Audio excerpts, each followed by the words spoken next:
Okay, so up in the corner we have the schedule of events. I will keep that up here during the show so you can see exactly what I hope to do. I'm watching the video along with you. So I get up about, I don't know, anytime I naturally wake up, usually anywhere from 4 to 6 a.m. And I have a second YouTube channel, so quickly while I'm laying in bed, I will edit a video for that, like just a short, because that whole channel is just shorts on health anxiety. So, because I wrote a book on it. So then I post that, and then I will just read. But by 6:30, I make sure everyone's up, wake everyone up. Usually I don't have to wake everyone up, but we start our day and we play. That's what we do. The first part of the day is we wake and we play together, all of us, usually some Paw Patrol themed activity. And then followed by that, it is breakfast time. So today I'm making oatmeal for them. Usually it's pre-portioned because the oatmeal has it has flaxseed in it and it has a little bit of seaweed in it, seaweed flakes. And then we put maple syrup on it. So for that reason, I've pre-packaged it, not with the maple syrup, but just so that I don't have to go through this every morning, but I have run out. So there's the little flakes. You'll see the little bit of flakes I put in there just for some added vitamins and minerals. I'm all about trying to get as many vitamins and minerals I can into my kids every day, but also cost effective. So oatmeal is pretty cheap. Now that shake there that I made, I pre-portioned shakes too in little mason jars, and that is for my other son that will eat them.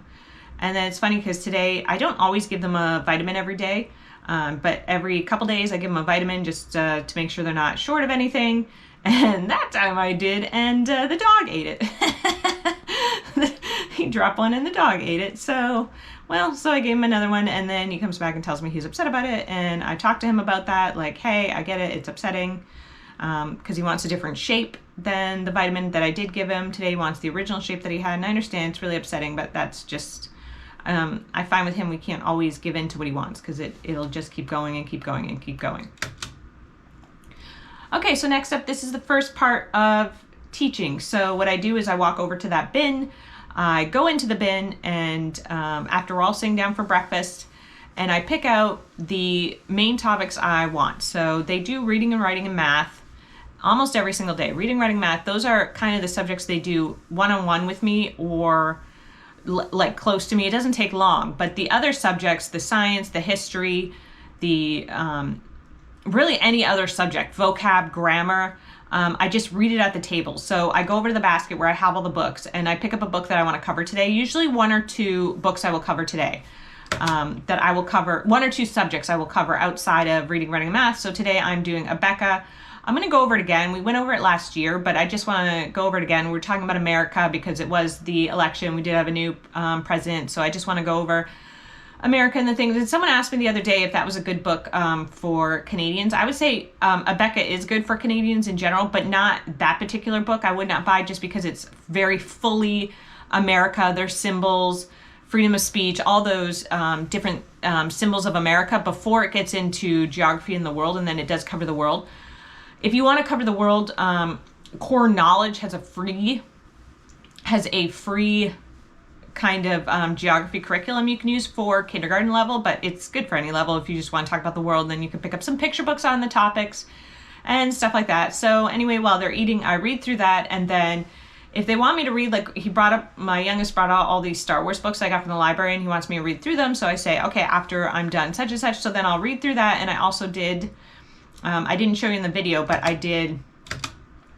we chose a vocab book, Mrs. Wordsmith vocab book, which my son's like, wait, we already did this. But that's what I do sometimes is I don't just do these textbooks, if you will, textbooks. I don't just do them one time. I bring them out and we do them a second time, either throughout the year or the next year, just so that I make sure that they have them memorized.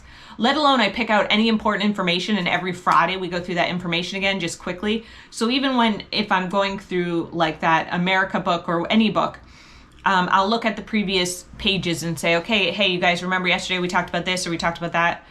So there's no rhyme or reason though to whatever I pick up. It's whatever I feel like. But if I get close to the end, I kind of want to knock that book out. You know what I mean? Like, knock it out. I won. Finished it. And put that down. And then after I'm done teaching them and and they are bored of reading, that can be usually any time, and they go to play by themselves. That is the time where it says play and work for mom. That's the third thing on our list, which is play and work for mom. That is where I'm here now. I'm editing a video, but first I make my lunch or my breakfast, which is a couple apples, and I do have chocolate after it. It's a sad habit I got into that I haven't yet broken, that I really at this time have no intention of breaking it. I know that if I don't have enough magnesium, I will crave chocolate more. But anyway, so I chop up some apples, I sit and eat the apples, and I talk to my mom on the phone. Sometimes she'll talk to the boys, sometimes she won't. And then if we're not playing in the morning, I forgot to mention that sometimes we're working on, they've each created a book and they're writing on a book. It's like their creative project. So we will do that sometimes instead, where I'll be the typist for them, if you will, and they will dictate to me what they want their stories to say in Canva, and then they will add the pictures to it on their own time. Like they each have their own story going. But however, so we're doing this thing where there's no TV until 2 p.m. And then no video games except on Sunday. So that's true for me too. So I try not to be on my phone. So I got a bunch of really good romance novels from the library, but I can go, whatever. I'm getting off topic. I eat. And then after I eat, it is, I sit down and I either film or edit a video for the Homeschool channel. And then after that, I go back up and I say, okay, who's ready to do some schooling? And usually I'll time it to snack, because a snack time, again, they're getting in the habit of, hey, mom will read to us when we eat. So if it's snack time, okay, I'll sit down, and then I'll go over a secondary book if I want. Like today, I might continue the My America book and read through that again. And then Fridays too, like after we do review or whatever, then I'll just read fun books I got from the library, just picture books I got from the library and stuff.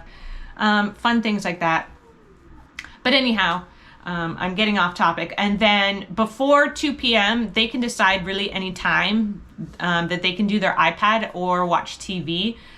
And so if they want to do their iPad, well then, or TV, they have to have their laundry put away, which I've showed you their laundry baskets in their room where I'll throw their clean clothes in. I'll usually fold it for them, and then they can put it in their drawers.